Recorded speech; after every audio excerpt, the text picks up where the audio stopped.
questo lieto e fortunato giorno, on this happy and fortunate day.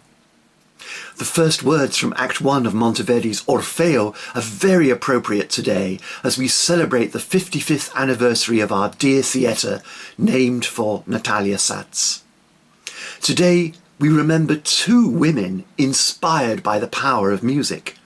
Natalya Sats herself, whose vision and determination established this musical theatre, this close-knit team of artists, staff and directors, and also this building where we all work together and to which we invite our audience. And already in Monteverdi's time, when opera itself was being built, this 21st day of November was dedicated to St. Cecilia, patron of music. Baroque paintings of St. Cecilia show her eyes turned upwards, inspired by the perfect harmony of the cosmos. And at our theatre, if you look upwards, you can take inspiration from the bluebird harp, symbolising Natalya Sats's own story in music, what Monteverdi called favola in musica. In the prologue to Orfeo, La Musica, music herself, welcomes the audience as famous heroes, noble blood of kings, so famous as to be beyond all praise. And in this theatre, the most important VIPs are our young listeners and their family members of all ages. Children are the audience of the future, and it is a great honour and weighty responsibility for us to share with them the vast range of music drama that is performed in all the many spaces within the theatre building. Even well-known operas and ballets will be new to many of our younger audience members.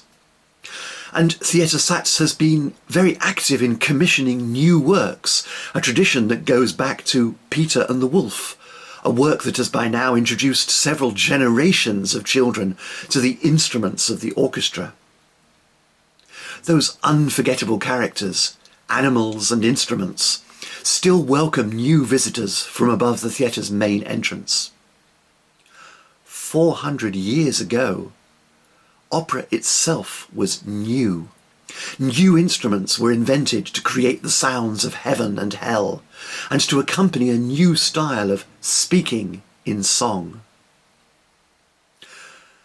The very first words of the very first opera, Cavalieri's Rappresentazione di Anima e di Corpo, are il tempo, time, time.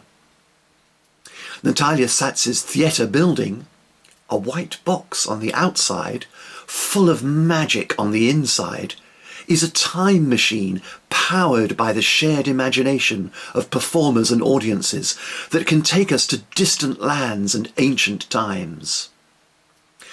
In the first Spanish opera, Celos aun del aire matan, everyone is looking for something.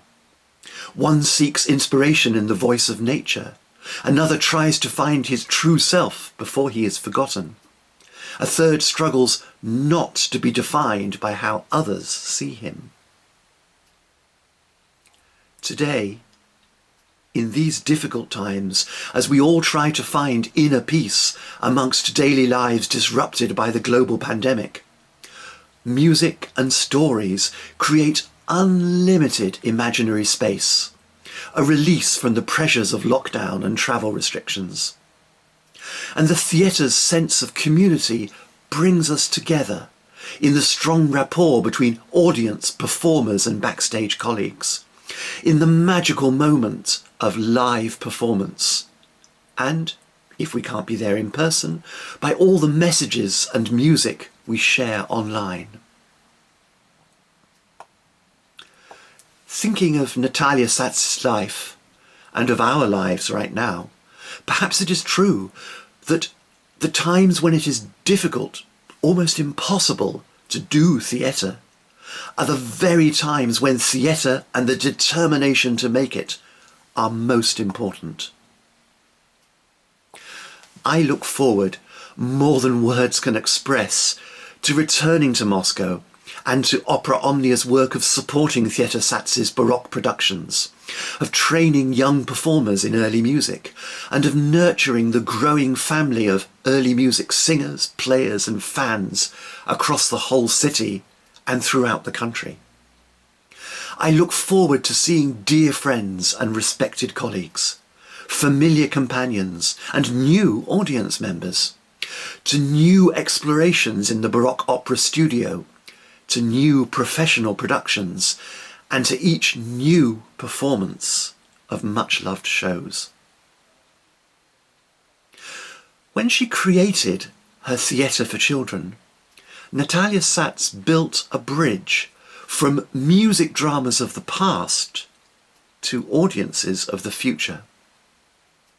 The central pillar of that bridge is the eternal, ever-changing now of theatrical life. Planning, researching, learning, rehearsing, making, performing, watching, listening. And today, celebrating. I send my congratulations to Georgi Isakian and to everyone at Theatre Sats, to the children who now come to the theatre as adults, and to children in the theatre now whose lifelong connection with opera and ballet is just beginning.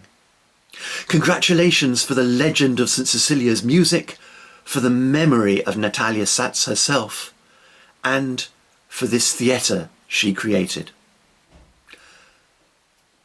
Congratulations, Theatre Sats, on your first 55 years, and may you continue to flourish and triumph for another 55 and more.